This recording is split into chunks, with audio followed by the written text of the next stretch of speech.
இயேசு மரித்து உயிர்த்தெழுந்த பின்பு உங்களுடைய நிலை என்ன, என்னுடைய நிலை என்ன? நாம் அப்படி ரத்தத்தோடும் சரீரத்தோடும் அப்படி இணைஞ்சு ஒன்றாவே இருக்கிறோம். அப்படி நைட்டில் போய் படுங்க, இந்த கனவு நல்லா இருக்கும். காலையில் ஸ்வீட்டாக சிரிச்சுக்கிட்டு எழும்புவீங்க, ரொம்ப மகிழ்ச்சியாக இருப்பீங்க. இதில் விட்டு நம்மளை டைவர்ட் பண்ணி இந்த உலகம் கொண்டு போக பார்க்குது. இந்த உலகம் என்ன செய்யுதுன்னா, இது இப்போ இன்னைக்கு நான் சொன்னனால உங்களுக்கு தெரியுது. நீங்கள் வராட்டா இந்த சத்தியம் உங்களுக்கு கிடைச்சிருக்குமா? நான் இந்த சத்தியத்தை நீங்கள் கேட்க வராட்டா உங்களுக்கு கிடைச்சிருக்குமா? கிடைச்சிருக்காது. அப்போ உங்களுக்கு இதுக்கு முன்னால் தெரியுமா? தெரியாது. ஸ்தோத்திரம். அப்போ நம்ம வெளிப்பாடு பெற்று சொல்லும் போது தான் நமக்கு தெரிகிறது.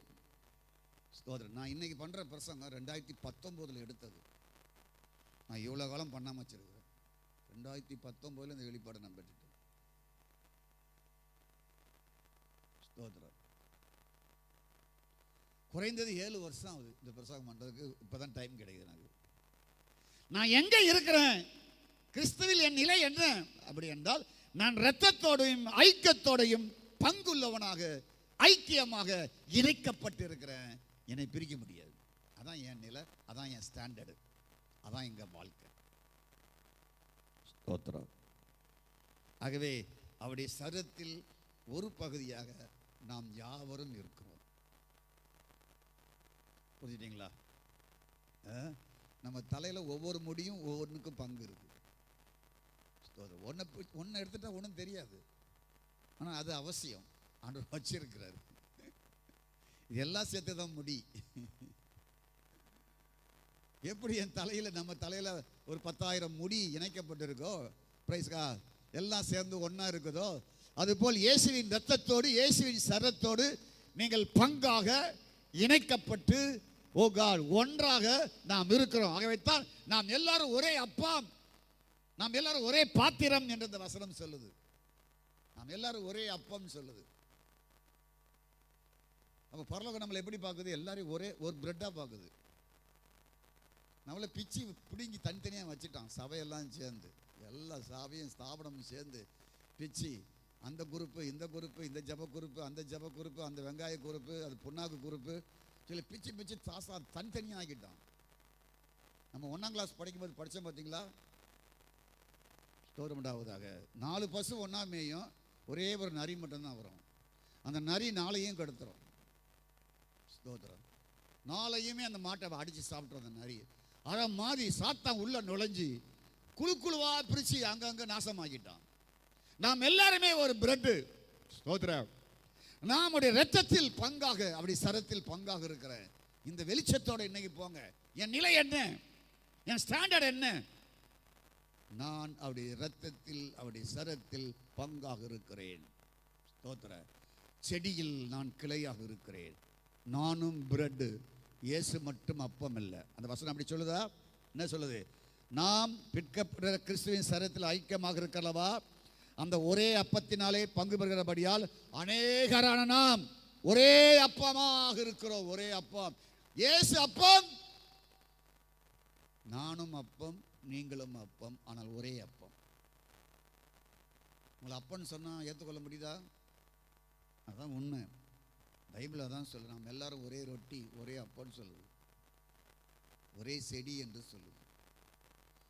அந்த மகிழ்ச்சியோடு போங்க, சந்தோஷத்தோடு போங்க.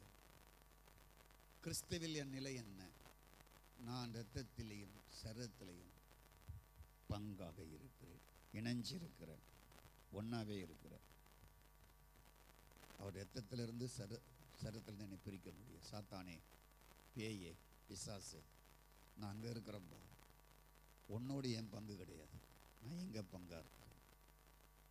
அந்த வர சக்திகளே, இருளின் ஆவிகளே, வானமடலை பொல்லாத ஆவிகளே, நான் பிளட்லையும் ஃப்ளஷ்லையும் பங்காக இணைஞ்சிருக்கிறேன். படைய கரங்களை வைத்து ஜெபிப்போமா? ஆண்டவரை சொல்லுங்கள். ஆண்டவரை, எல்லாம் வாய்த்ததும் சொல்லுங்கள். ஆண்டவரை, நம்முடைய சரீரத்தில் முடிய விளையாடப்பட்ட இரத்தத்தில் நான் இணைந்து ஐக்கியமாக ஒரே பங்காக இருக்கிறேன். என்னை எந்த சக்தியும் பிரிக்க முடியாது, எந்த சின்னும் பிரிக்க முடியாது, எந்த சாபமும் பிரிக்க முடியாது, எந்த நோயும் பிரிக்க முடியாது. எந்த பீடையும் சனியனும் பிரிக்க முடியாது, எந்த அந்தகாராவையும் பிரிக்க முடியாது, எந்த உலகமும் பிரிக்க முடியாது. ஓ காட் ஸ்தோத்திரம். எனக்கு தலை இயேசு கிறிஸ்து, வேறு எதுவும் கிடையாது. ஸ்தோத்திரம். எங்களுடைய வெளிப்பாடு என்ன? நாங்கள் இயேசுவின் சரத்தோட இரத்தத்தோட நாங்கள் ஒரு பங்காக இணைந்திருக்கிறோம். ஸ்தோத்திரம். Glory to God. ஸ்தோத்திரம், ஸ்தோத்திரம், ஸ்தோத்திரம், ஸ்தோத்திரம், ஸ்தோத்திரம். சட்டி நிறைய சாப்பாடு இருக்குன்னா ஒவ்வொரு சோறும் சேர்ந்து தான் அது. Glory to God. ஒவ்வொரு சோறுக்கும் அதுக்கு முக்கியம் உண்டு, ஒவ்வொரு சோறுக்கும் பங்கு உண்டு. அதுபோல் நாம் ஒரு பருக்கையை போல நாம் அவரோடு இருக்கிறோம். ஸ்தோத்திரம். ஓகா, நாம் அவர் உணவு, மெய்யான உணவு. அவர் தான் மெய்யான பிரெட்டு, மெய்யான உணவு, மெய்யான உணவு. நாம் அதில் இணைஞ்சிருக்கிறோம். ஸ்தோத்திரம். நீங்கள் ஒவ்வொருவரும் ஒவ்வொரு அரிசி மணியாய், கோதுமை மணியாய் நீங்கள் இணைஞ்சிருக்கீங்க. கரங்களை உயர்த்தி கதிரை ஸ்தோத்திரம் பண்ணுமா. ஸ்தோத்திரம், ஸ்தோத்திரம், ஸ்தோத்திரம். நல்ல ஆண்டவரே, இந்த முதல் நாள் ஜெபத்திற்காக நன்றி. வந்த எல்லா ஃபேமிலிக்காக ஸ்தோத்திரம். எங்கள் குடும்பங்களை பிதா குமாரன் பரிசுத்தாவின் நாமத்தினாலே நீங்கள் ஆசீர்வதிங்க. அதற்காக நாங்கள் ஜெபிக்கிறோம். பிதாவாகிய தேவன், குமாரனாகிய தேவன், பரிசுத்தாவியாகிய தேவன் ஸ்தோத்திரம் நம்முடைய மக்களோடு கூட இருப்பீராக. இயேசுவின் நாமத்தில் பிதாவே, ஆமென், ஆமென். நம்முடைய கர்த்தராகிய இயேசுவுடைய கிருபை, பிதாவாகிய தேவனுடைய அன்பு, பரிசுத்தனுடைய அன்பின் ஐக்கியம் நாம் அனைவரோடும் என்றென்றைக்கும் எப்பொழுதும் இருப்பதாக. ஆமென். மீண்டும் நாளை மாலை ஜெபத்திற்கு வாருங்கள். 7 மணிக்கு வந்துருங்க. தேங்க்யூ. அப்போ 8:30 முடிச்சிடலாம். நன்றி.